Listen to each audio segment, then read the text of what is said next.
This is Fresh Air. I'm Dave Davies in for Terry Gross, who's off this week.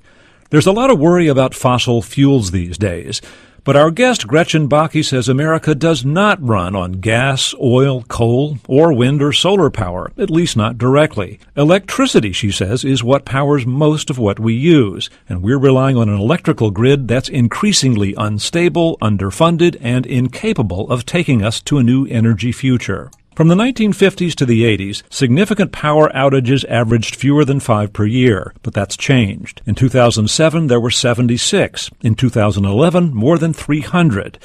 1 out of every 8 homes in Hawaii is equipped with solar panels, producing more electricity than the state needs on sunny days, but the grid can't use or store all that power. In some states, utilities pay wind farms to shut their turbines down on blustery days because the grid can't handle the power surge.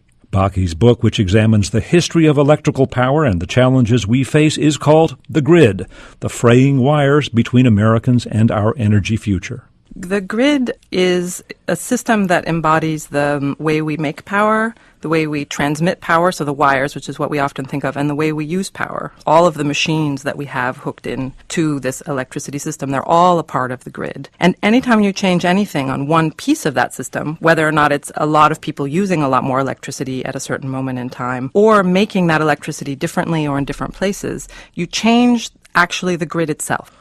The book came out of a trip home to see my parents in Oregon and noticing there was this shift of conversation, this was in the early 2000s, about blackouts. They were happening more often, they were more thorough, they were lasting a little bit longer, and people were starting to lose faith in their utility, lose faith in their electrical system, and take these tiny actions toward making something like energy security for themselves. And that really piqued my interest because I had never seen anything like that. We see this with the crisis in Flint with the water supply system. And there's just this given that the water is going to be drinkable, and then suddenly it's not. And the shift of mind or belief in a system that has always worked was what drew me in, that this system is so complicated and so intimate that in some way I wanted just regular people like me to understand it. And then the renewables began to flood onto the grid. After 2008, all of the statistics changed, the amount of wind coming into our grid, the amount of solar power, big solar plants, but especially rooftop solar. All of that started to change, and each time we change something about how we use electricity or how we make electricity, the grid has to adapt to that. We're seeing a lot of growth in alternative energy sources, a lot of wind generation, a lot of solar generation. Yes. What problems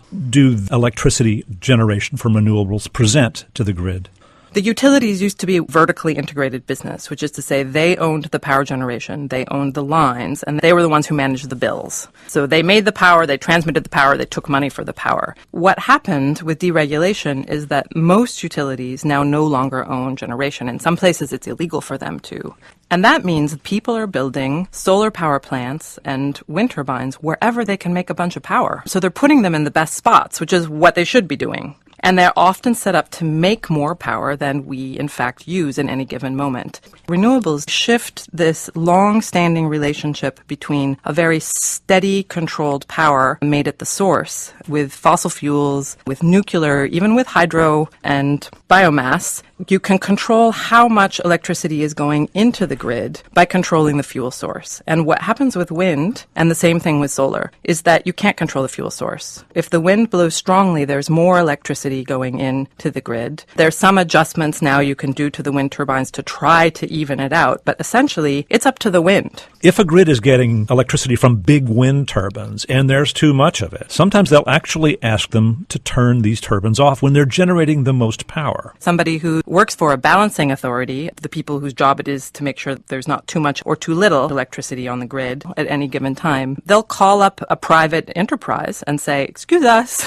could you please turn your wind turbines off?" But the construction process was highly subsidized by the federal government, and those subsidies only accrue if turbines are running. So there is no incentive for the company who produces the wind power, but does not own or manage the lines, to turn off their wind turbines. And that's where we see the grid as really this bottleneck between some sort of vision of a strongly renewably powered future and what we've got right now. Because it's the grid that is the weakest link. We can make a lot more electricity than the grid can carry, a lot more electricity than we can use. But the grid infrastructures change very slowly, and it's expensive. And with solar, it's even worse, actually, because for one thing, the sun goes down at night, so there's no solar electricity except for during the daytime. And then, especially with rooftop solar, every time a little cloud goes by, all of the panels that are covered by that cloud dip in the amount of electricity that they're producing. Often people who don't have solar systems on their houses don't realize that people with solar panels on their roof, they aren't making electricity for themselves. All of that electricity is going into the grid. And then the electricity those people use is also coming out of the grid again. So every time a little cloud comes over Phoenix, for example, there's just whole neighborhoods that the output of their electrical panels goes down, and the system has to really struggle to keep up with that. What we do is we balance generation with generation. So we're getting a bunch of solar power, it starts to be 5 p.m., the amount of solar power diminishes slowly and then stops from rooftop panels, and fossil fuel burners for the moment come on.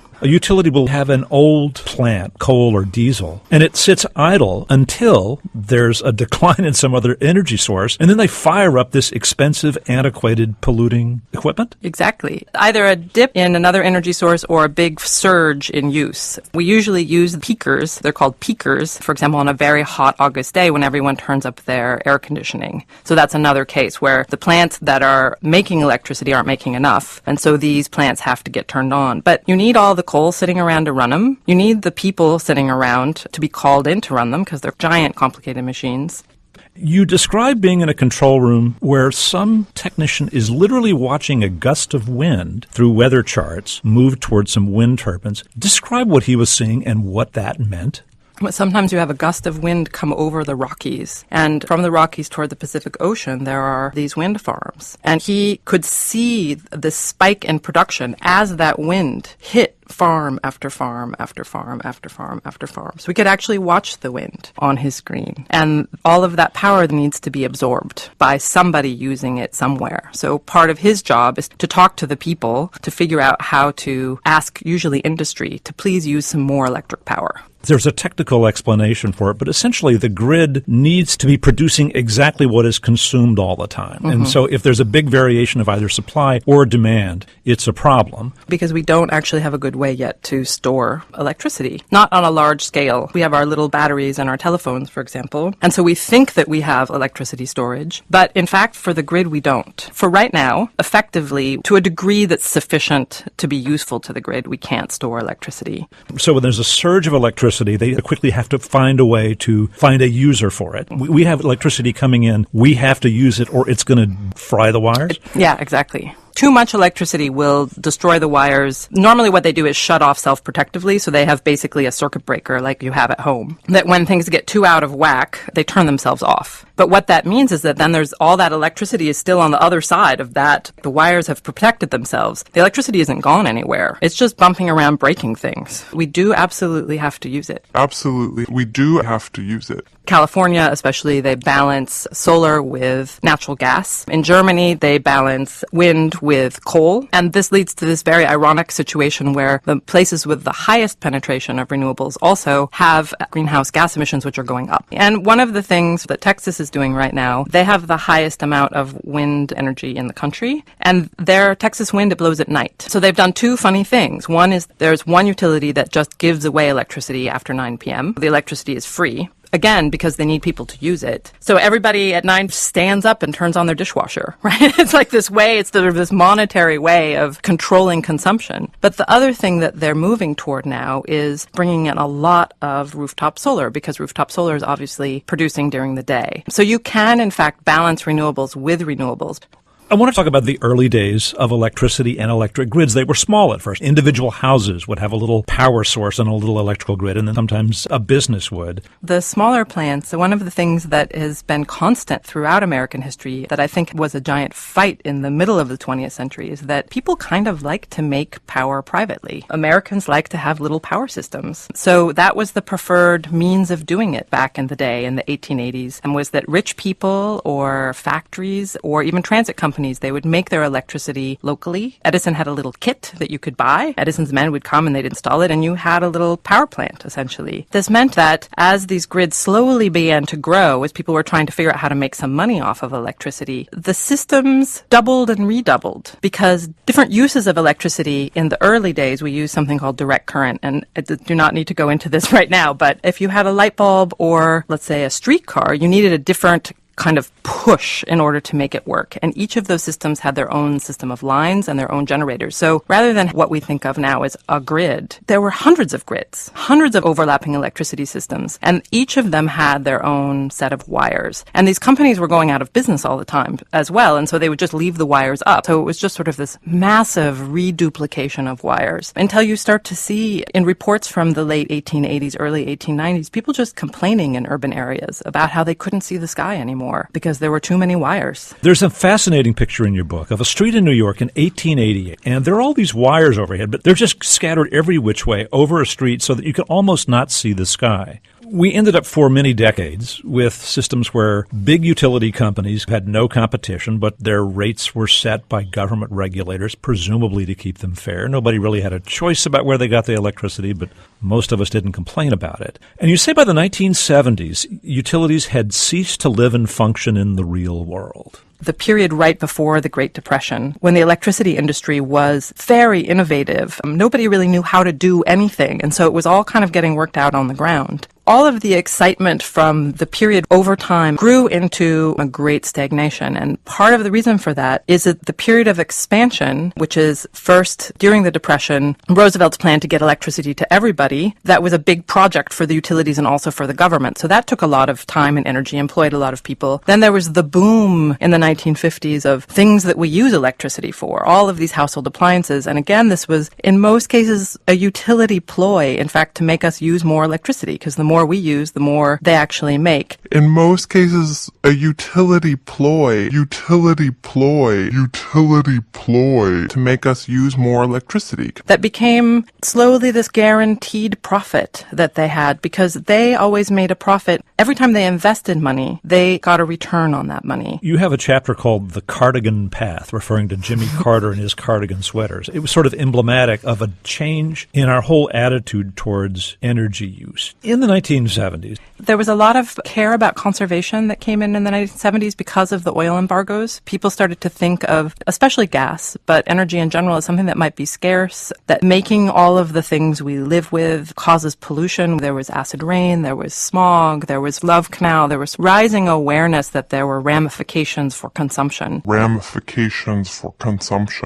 that meant that people began to try to consume less. We're selling less of what they needed to keep themselves financially healthy. And it was a shock. That was the thing about the stodginess of the companies. It was just a surprise because electricity use had always grown. Everybody had always used more, and the idea was we would just always make more. We'd build more power plants, we'd have more stuff, we'd make more electricity, we'd use more electricity. It was perfect industry. Financially healthy. The idea was we would just always make more. We'd build more power plants, we'd make more electricity, we'd use more electricity, we'd have more stuff. We'd build more power plants, we'd make more electricity, we'd use more electricity, we'd have more stuff. We would just always make more, have more stuff, have more stuff. Financially healthy. People who play Monopoly, the first thing you do is buy the railroads and the utilities because you're always going to make a profit on them. And that's what it was like. Until 1968, 1972, that's what it was like. It was a new regulatory situation. This connects to the increase in blackouts and brownouts. You talk about the big one in 2003. This is the one that cut power to like 40 million Americans in the northeastern United States. The proximate causes were 3 overgrown trees and a computer bug. One of the things that the utilities are required to do is to keep the trees cut under the wires. The greatest threat to the electric grid right now in the U.S. is actually foliage. Tree cutting is something the utilities manage. They have a schedule, but it's not enforced. And so when they started to make less money, one of the first things they did was cut trees less often. This is what happened in Ohio. They changed their tree cutting schedule, and the wires, when they get hot, they sag. It's just a property of metal. And so it was a very hot day. The wires sagged down, and they made contact with tops of these trees. And that just takes the wire out of commission. So a wire goes out, that's fine. We have a lot of duplication, but when you have 3 of them go out, it begins to be a problem. There's not enough duplicate lines to keep moving electricity around in the way that it should. Electricity arced from the wire to the tree, and then circuit breaker shut it down, so it moved to another line. And in this case, I'm actually not sure if the circuit breaker shut it down or if the line itself died. Because an electrical typical arc is essentially lightning. And the great story with that first tree is that there's an 18-year-old home. His house is underneath this first wire that arcs.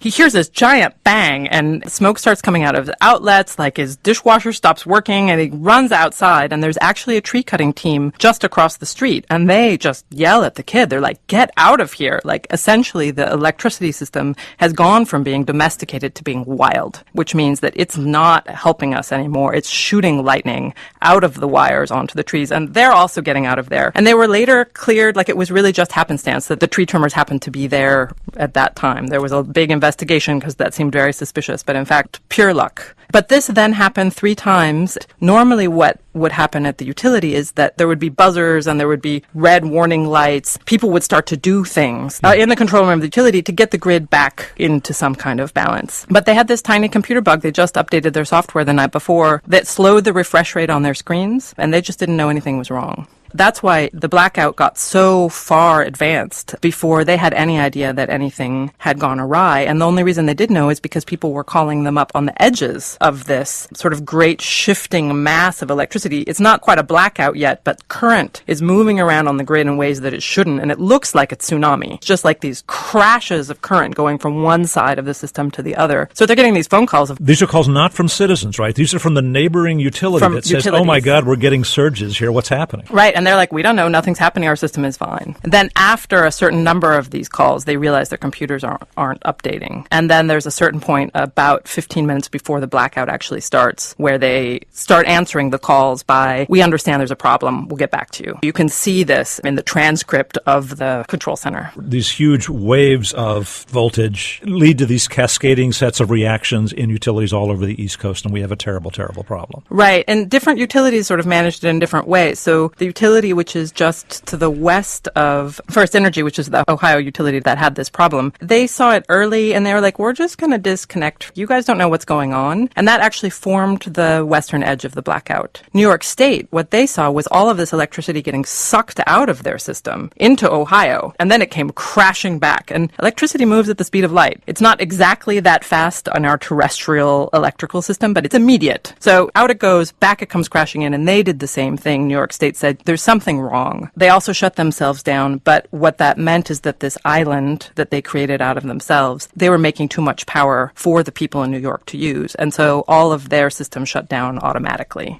self-protectively. We have this issue that utilities have trouble dealing with all of this renewable energy that's being generated by wind and solar and then various other ways. And one thing that would make a huge difference would be is if we could take that power that's generated that we don't need at a particular moment and store it. And there's hardly any grid-level storage.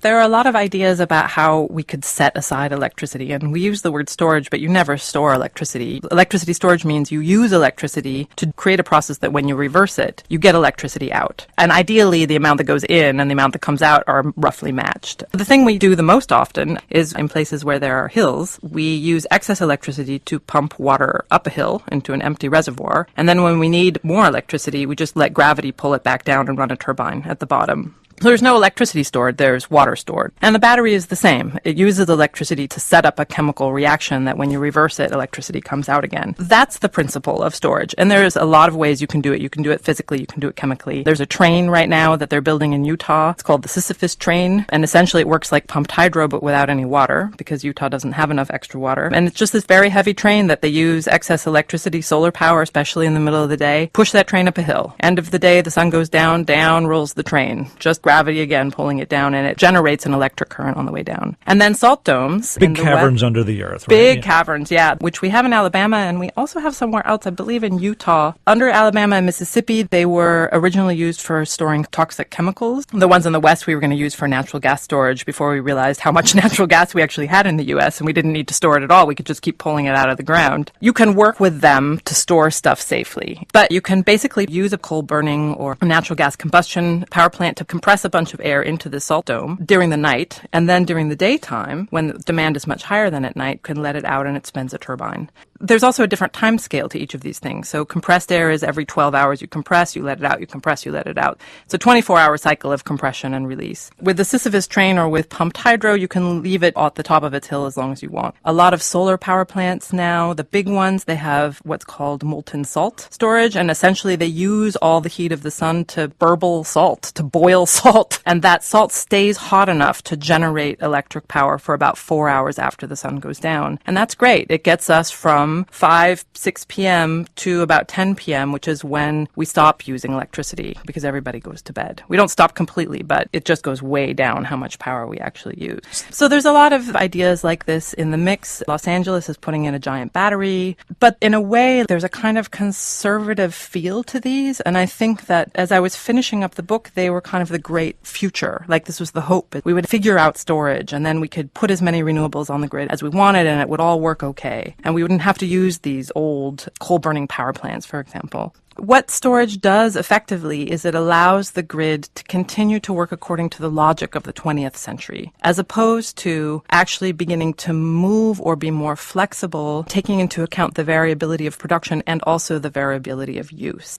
The funniest example is this old 1880s DC power, direct current power that doesn't go very far, but it didn't need to because you just used it for a tiny little system. That's the kind of electricity that is made actually by wind turbines and by solar panels. So the grid for the 20th century, it ran on alternating current because alternating current allows for a giant system that's all sort of interlocking. We're all a big part of it. It's part of the nation building of the 20th century. DC current just wasn't any good for that. But what you have now is a lot of people who want to put solar power panels on their homes, and they also want their houses to have the electricity on when there's a blackout. Because right now, if you have solar panels, if there's a blackout, you black out too. That's because your energy is going to the grid and not to your stove. And so there is some talk both about very small storage, so home-size storage, which could be these new Powerwall battery packs. They used to just use car batteries, but they're sort of a shiny Tesla product that you can buy now to store electricity for your house. Or people have electric cars. Technically, they can use their electric car batteries to store electricity for their house. But to think at this very, very small scale, and when you start to do that, then suddenly DC becomes an interesting current again, because electronics run on direct current, and our solar panels, they produce direct current. So why take the electricity coming out of a solar panel, change it to alternating current, where you lose the efficiency of the system because you lose power in that process, and change it back to DC again to use it?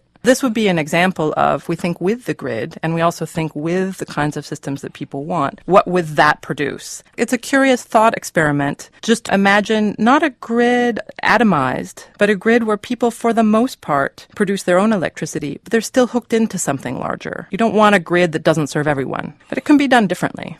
Is there enough renewable energy to meet our needs? Yes, absolutely. I think it's absolutely possible, but let's get to 50%. By the time we get to 80% renewable integration, we are going to have confronted all of the big problems that are facing us right now. What would it look like if we could get to 80%? What would we have to do to the system in order to get to 80% renewables? Because once we can do that, then we can look at it and say, how do we get to 90%? The upside of renewables is that they can for sure make more electricity than we need. There's not a shortage problem. There's, in a way, an excess problem. But that is not the issue. That's in part why this book actually matters, is because it's not about generation. That's the beginning of the story. And the rest of the story is the ways in which we use that power, the ways in which we transit that power, the ways in which we care for that power, we store it or we don't store it, we balance it. All of these grid-related human questions. Places with the highest penetration of renewables also have greenhouse gas emissions going up. There's not a shortage problem. There's an excess problem. We do have to use it. Gretchen Bakke is an assistant professor of anthropology at McGill University. Her book is The Grid, the fraying wires between Americans and our energy future.